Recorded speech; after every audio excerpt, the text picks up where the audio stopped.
Hey, welcome to the Cheap Air Gunner channel. It's Cherokee Steve. I just wanted to do a small update in regards the last very short video I did.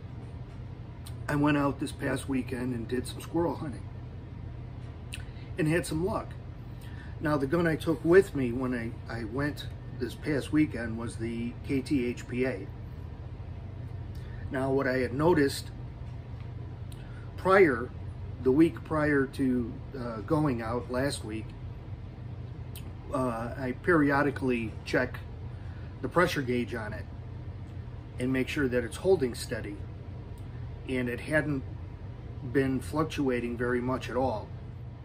Always stayed between 14 or 15 MPa after topping it off. Now, what I have noticed is with the temperatures outside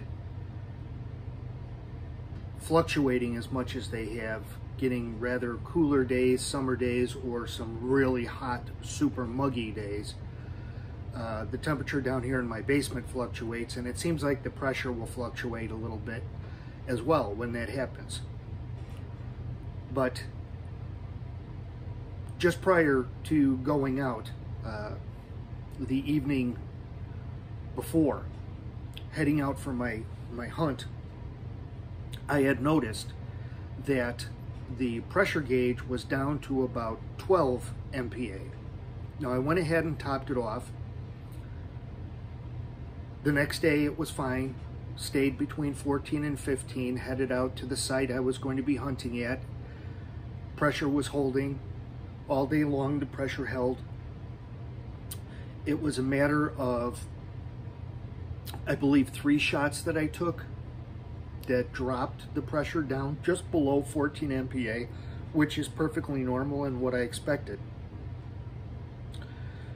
I got home with the squirrel that I had gotten, cleaned the squirrel, put all my hunting gear away, including the KT-HPA, and the next day, when I checked the pressure gauge on it, it had dropped.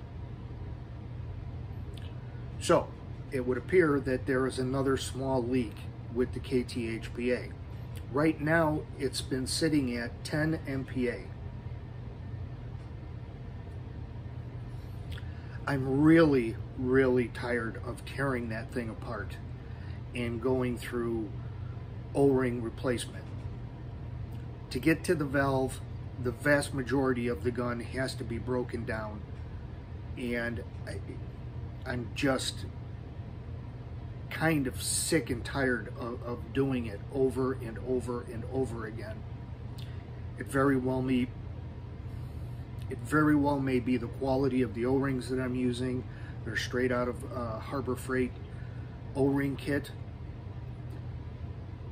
But regardless, it's going to take another full teardown. Now, what I have noticed is over the last 2 days, it's been holding at 10 MPa. So I'm wondering if the O-rings are in a condition to hold a moderate pressure up to 10 MPa, and anything over that for any long period of time, it's going to leak off until the pressure drops down. Now, what that might be an indication of, I need to do some more thinking. But as I said, right now, I'm just not at the point where I'm going to get into tearing that gun all apart. I would like to make it a regular occurrence where I head out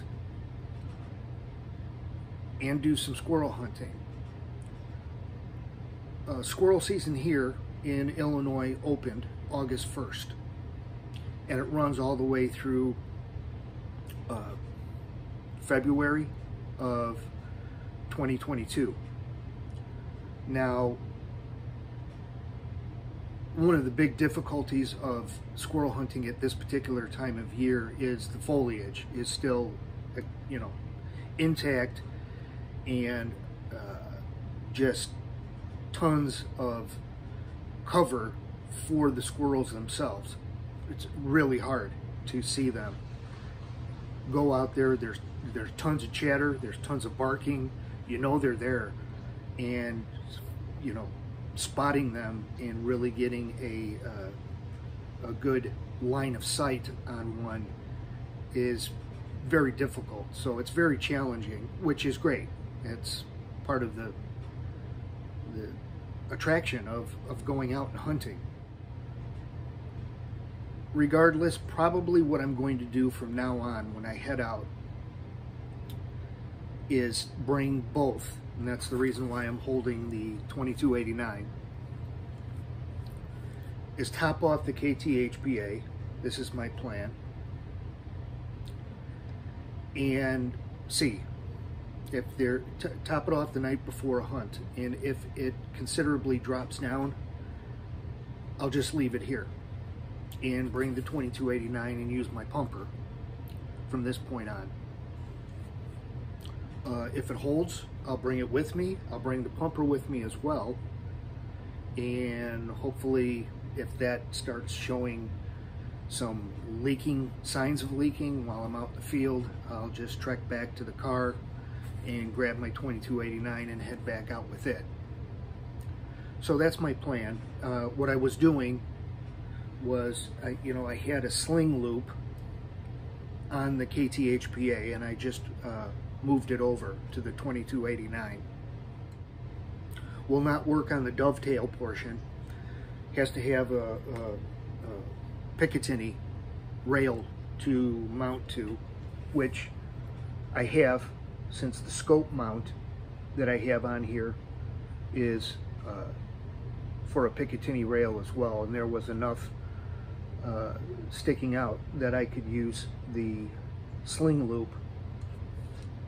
And I was just checking it out, just testing it out. It hangs at a comfortable level, hangs off to the right side, shoulders fairly easily, and doesn't get in the way when I'm pumping.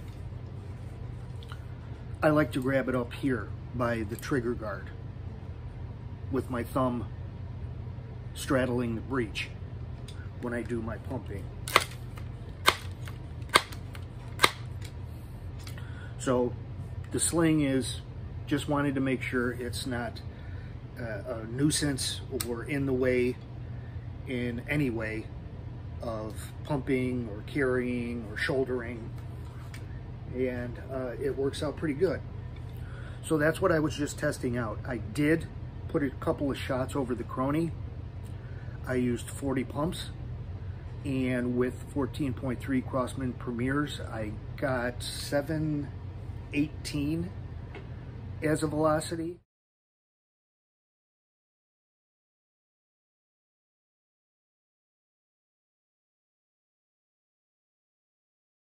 And I did put a H&N Barracuda Hunter Extreme over the Crony. I got 647 with 40 pumps.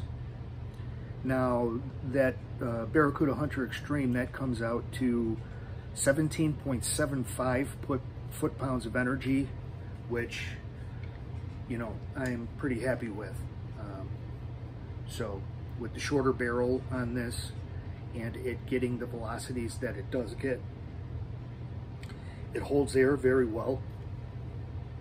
I have no problems being confident in pumping it 40 times and hiking out into the woods and spending a good hour or more without having the gun fired, and then having it fire with the same velocity it would as if I had done so right after pumping it. So it's nice to have multiple guns, and ones that work on a much more simpler scale. High pressure air, well, yeah, pumper works just great, especially in a hunting situation. It does put the pressure on, as far as, you've got one shot, that's it. You better place it well if you want to take a nice, clean, humane kill. Because if you don't, the amount of time it's going to take to repump and reload is little to none.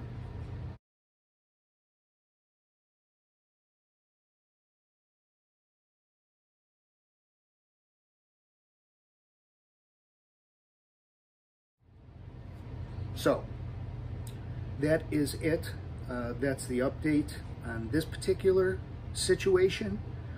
Like I said, I really do plan on taking full advantage of squirrel season this year, and I will keep you up to date on that. So thanks for checking out the video. You guys stay safe and shoot safe.